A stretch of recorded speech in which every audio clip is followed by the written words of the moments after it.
Just bringing stuff out today. That's awesome. Mic check. Okay, we're good.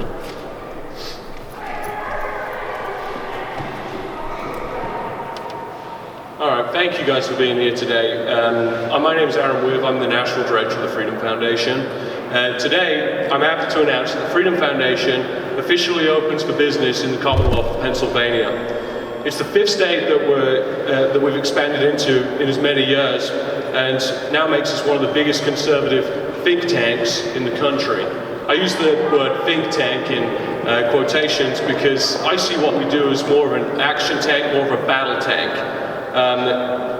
We have a laser-focused mission here at the Freedom Foundation, and that's to remove the influence of government unions from the political cycle. This is not something that can be achieved without being prepared to fight union bullies in order to give freedom to public employees. Unions like the PSEA, SEIU, and AFSCME have for far too long had their power gone unchecked here. These unions take over $150 million from public employees every year, most of which is used to advance their radical political agenda. We're to educate every single one of these public employees of their right to opt out and cease paying union dues.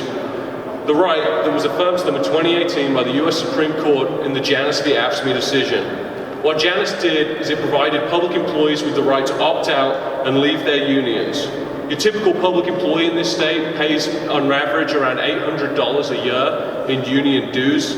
They now have that ability to keep that money in their pockets and use it on things that they care about.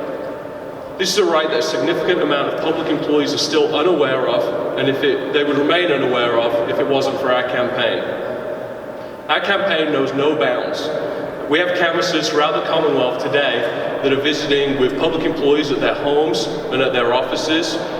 We'll be sending direct mail, emails, text messages, phone banking, even running social media campaigns and placing billboards and other ads around the Commonwealth. All of this is a necessary component because government unions do everything they can in their power to keep public employees in the dark about their rights. This campaign will be led by the Freedom Foundation's new Pennsylvania Outreach Director, Joe Mandrusiak. Joe has a wealth of campaign experience, and he'll be using all the tools in his arsenal to advance this campaign. So far, the Freedom Foundation has helped over 65,000 public employees across the country leaving their unions. They've taken back around $56 million out of the pockets of government union bosses and put it back into what they want to do with it. We're here in Pennsylvania to help thousands more gain freedom from union bondage. I'm happy to take questions from the media at this time.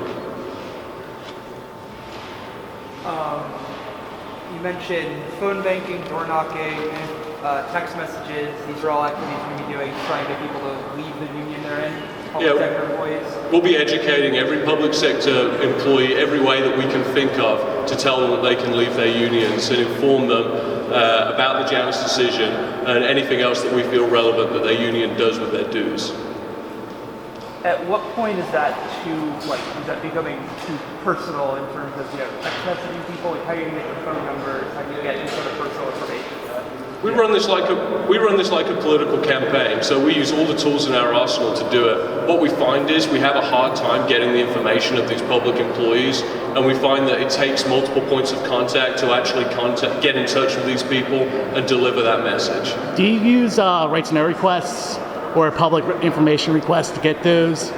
Yes, we use right to know requests practically every day in every state that we operate in to distinguish who is a public employee so that we can deliver that message to them. Will you also be doing this with firefighters, police, like all public servants? We've never targeted firefighters or police law enforcement in the past, primarily because I've always said that the law enforcement union, they tend to operate the way that we would encourage a government union to operate. They take an amount of union dues and they spend it on police officers, and that cost usually outweighs the benefit. Police unions, they don't tend to operate in politics outside of local initiatives to increase police funding, and I'm not going to argue with that.